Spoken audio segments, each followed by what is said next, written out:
आंवला नवमी कार्तिक मास के शुक्ल पक्ष की नवमी को मनाई जाती है। इस खास दिन आंवले के पेड़ की पूजा की जाती है। स्वस्थ रहने की कामना के साथ आंवले के पेड़ की पूजा की जाती है और आंवला नवमी में आंवला के पेड़ के नीचे बैठकर पूजा अर्चना करके अपने संबंधियों मित्रों के साथ वहीं भोजन किया जाता है और आंवला प्रसाद के रूप में भी किया जाता है।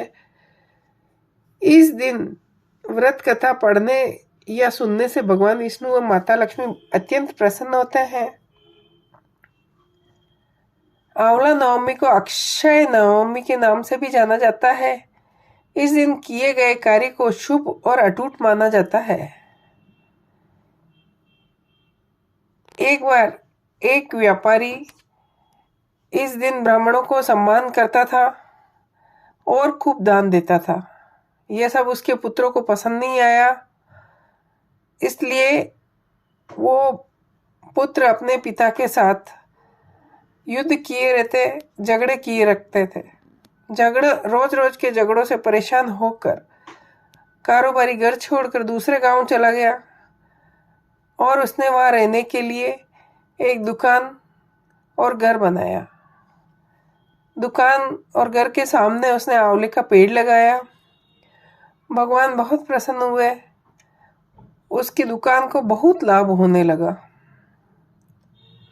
वही खास बात यह थी कि परिवार से दूर रहते हुए भी उसने यहाँ भी आंवला नवमी की पूजा शुरू कर दी और ब्राह्मणों को अन्न दान और आंवला दान करना शुरू कर दिया।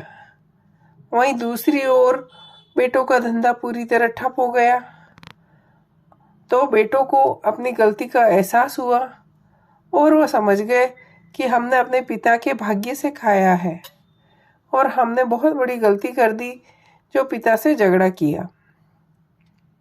तब बेटा अपने पिता के पास गए और अपनी गलती के लिए बहुत माफ़ी मांगी और अपने पिता के कहने पर उन्होंने आंवले के पेड़ की पूजा की और दान पुण्य शुरू किया, जिससे उनके अपने घर में पहले जैसा ही सुख हो गया।